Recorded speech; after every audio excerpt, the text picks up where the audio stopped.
Honest J. Nowak. Oh yeah.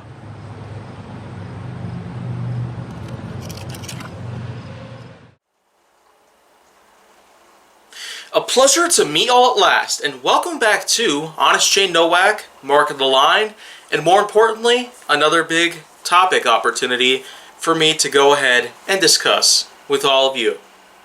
So, I might as well go on ahead and go on a limb to say that, well, here comes yet another German auto marque.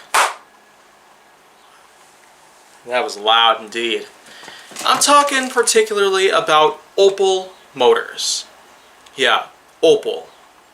Not like the crystalline rock of the same name, but that's Opel, O-P-E-L. Yeah. The thing about Opel these days that I might as well go on ahead and mention is the fact that, well, first of all, Opel is going to be turning 159 years old. That's right. 1862.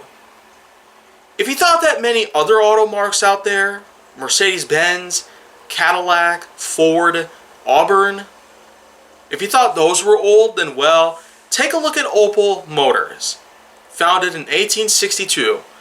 It's going to be 159 years old this year, and as such, I feel like it's only appropriate that I go ahead and talk a little bit about its history overall. Between 1958 and 1975, so to speak, that was a time when Opel itself became marketed within America. Yeah, so it's one of the only motor companies out there internationally that happen to have only a small window. 17 years, pretty much. It may seem like a long time, but I guess time's not necessarily on everybody's side, so to speak. But the thing about Opel that I might as well go ahead and mention is the fact that, well, when you take a look at how big its catalog has gotten, it's clear by now that for something that's going to be 160 years old, well, next year, so to speak, it's certainly going to be quite an adventure. Considering all the stuff that Opel itself has been through, you're probably wondering what on earth could it have possibly accomplished back then, considering what it could be doing right now. Well, the truth is, let's go all the way back to 1970, with the introduction of Opel's very own GT. Yeah. This is yet another example of a GT-based model from any maker in the world. And GT could in fact mean anything at all. Gran Turismo, Grand Tourer, Giant Tumor. Well, just to make sure y'all were listening right there, but the thing is, the Opel GT certainly was quite a memorable thing out there. And there certainly was a lot of GT models out there way back then. Even to this day, we sure are going to have a ton of new models coming out from every automaker in the world.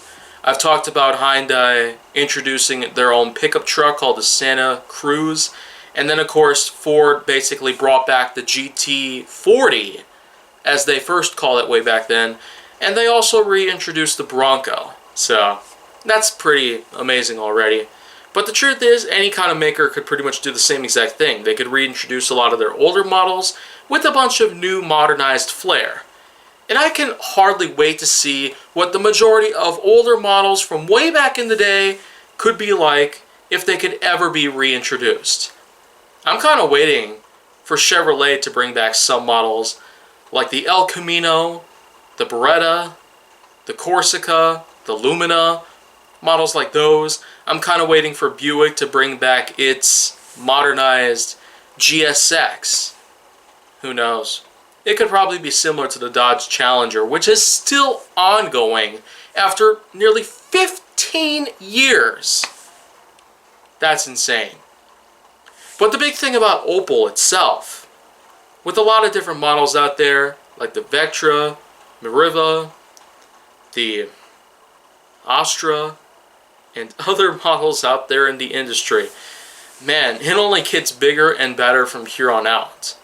I've seen a lot of these models out there, especially here on these streets, because again, the economy is very freelance these days, and you can see a ton of models out there that you normally would never be able to find unless you were to vacation out in Europe or some other part of the world. That's kind of what the basis of importing is like nowadays. A lot of things are pretty much getting put out here in the States, so this way everybody can get a first-hand look at what some parts of history were certainly like, as well as what other things were certainly forbidden, pretty much. But that's not to say that everything out there is going to be legal, but it probably all depends on what's going to happen from here on out. So, in a way, that's just kind of how I feel about the whole thing in general, but that's probably just me talking about stuff now, not just Opel. But to summarize, for something that's 159 going on 160 years old, Opel certainly is much older than many other brands I've already mentioned or just talked about here on HJN entirely. But of course, things that it had managed to accomplish out there are pretty good nonetheless. By all means, it sure is quite a good mark out there in the industry. So, the thing is, it sure is. It may not be top of the line, but it certainly is there for you to see. You can look back on it in shock and awe, or in complete, total excitement.